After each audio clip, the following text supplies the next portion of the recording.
piirkonda, kus on potentsiaal ja need piirkonnad on enamasti kuskil kesklinna lähedal, need on vanad töölisrajoonid, majad on kehvas seisukorras, maine on halb ja kui kinnisvara väärtust õnnestub kergitada, siis on võimalik teenida sealt vahet kasu. Ehk siis täpselt sedama, mis on toimunud Kalamaja puhul. You know, the first sign that you're going to have to leave your neighborhood is when vintage clothing shops show up. Then the housing value is going to go up and then they're all going to get the push. Teine lähenemine on pigem nõudlusele keskenduv ja selle lähenemise kaudu vaadatakse siis, kes on need inimesed, kes gentrifitseerivad ja mis on nende väärtused ja mis on nende ootused. Ja sageli selles kontekstis on just sellised mingid kultuurilised soovid, huvitavad piirkonnad, teatud tarbimisharjumused nii kultuuritarbimisel kui kohvikud, kui kohalikud lokaalid, käsitööõlled ja nii edasi, mis on sellised näited, mis käivad kaasas sellise kultuuritarbimisega. Et tavaliselt esimesed, kes gentrifikatsiooni algatavad, ongi boheemlased, tudengid, noored õppejõud, kunstnikud, kes võib-olla ei hooli halvast mainest, keda huvitab soodus hind ja põnev piirkond. Aga samas nad toovad ka maine ja koos mainega teiste inimeste huvi ja lõpuks keskklassistumise huvi, ehk siis inimesed, kes otsivad head rahulikku piirkonda, kus on hea elukvaliteet ja nii edasi. Okay. In the Greater Toronto area of the last 30 years, housing prices have increased by 425%. No mis siis ongi, et kui ma reisile ei saa, et jään koju või et mis siis on, kui kontserdid jäävad ära, et jään koju, naudin kodus televiisorit, joon veini, tunnen ennast hästi. Aga kui olukord hakkab puudutama juba meid ennist kodus, kui puudutatakse meie turvatunnet, mis su kahtlemata kodu on, et mis see muu kodu on kui selline turvatunne, siis on asjalood juba väga halvasti. Ja nüüd tänane film Bush välja tõrjutud räägibki minu arvates sellest, et mis juhtub siis, kui tullaksegi meie turvatunnet ähvardama, tullakse meie koju ja me tunneme, et meil ei ole varsti sedagi, et meil ei ole seda kodu ja meil ei ole turvatunnet. Tänane film räägib sellisest mõistest nagu gentrifikatsioon, kui ma nüüd seda õigesti hääldasin.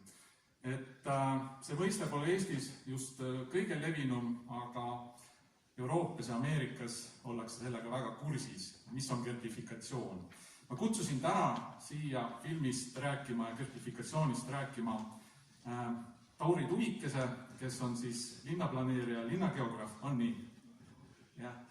Kes siis räägib teile, mida tähendab gentrifikatsioon ja võib-olla avab natukene neid taustsüsteemi, et me saaksime paremini tänaõhtusest filmist aru.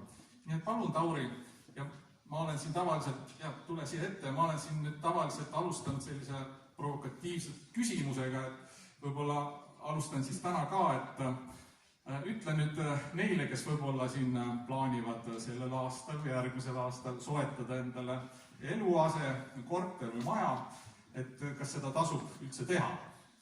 Palun. Suur aitäh. Ma ei oska selle küsimusele vastata, päris aus vastus. Me ei tea, mis kinnisvaraturul toimuma hakkab. Ja paljud gentrifikatsiooni uurijad on enamasti öelnud, et küsimus, mis nad saavad igal pool, on just täpselt see, kuhu nüüd osta, mis on see uus äge piirkond, kus, eks ole, mis hakkab nagu kinnisvara hind tõusma ja kus on võimalik kasumit teenida. Nii et kui olla nagu kriitiline gentrifikatsiooni uurija, siis võib-olla ei tasu ka öelda, et siis minnakse kuhugi võib-olla ka inimestelt elukohta ära võtma või elamistingimusi halvendama. Aga väga kena sissejuhatus oli, et minu taust on siis tõesti linnageograaf. Ma linnaplaneerijaks päris võib-olla ei nimetaks, aga ma olen linna uurija. Töötan Tallinna Ülikoolis, õpetan linnakorralduse erialal, see on minu enda taust. Ja gentrifikatsioon on selline mõiste, millega iga linna uurija, iga linna geograaf kogu aeg peab tegelema. Või see lihtsalt ei ole võimalik seda vältida. Ja tõsi on see, et Eestis on see mõiste tegelikult üpski üpriski vähe levinud, et kui rääkida sakslastega tänaval, siis igaüks saab aru, mida mõeldakse klaadi gentrifikatsioon. Et Eesti puhul on proovitud ka alternatiivseid termineid, et selline üks mõiste, mida on kasutatud, on keskklassistumine, et see on põhimõtteliselt see, mis võiks siis toimuda piirkonnas, et piirkond keskklassistub.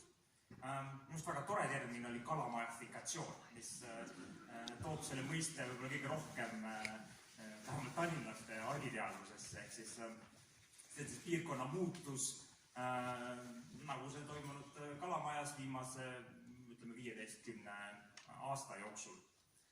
Põhimõtteliselt siis gentrifikatsioon tähendab piirkonnas elanike vahetumist, ehk siis senisest väheväärtuslikust piirkonnast saab rohkem väärtuslik keskklassi piirkond, ehk siis toimub kinnisvarahindade tõus, toimub elanikkonna vahetumine, toimub piirkonna füüsilise välimuse või muutuse, renoveerimine.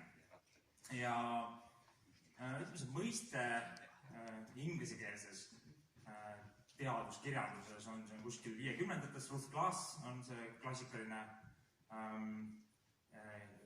uurija, kellega seda seostakse 50-60-ndad ja põhimõtteliselt ütleme, need uuringud on läbivalt siin viimastel aastakümnetel tehtud just eriti erinevates suuremates linnades.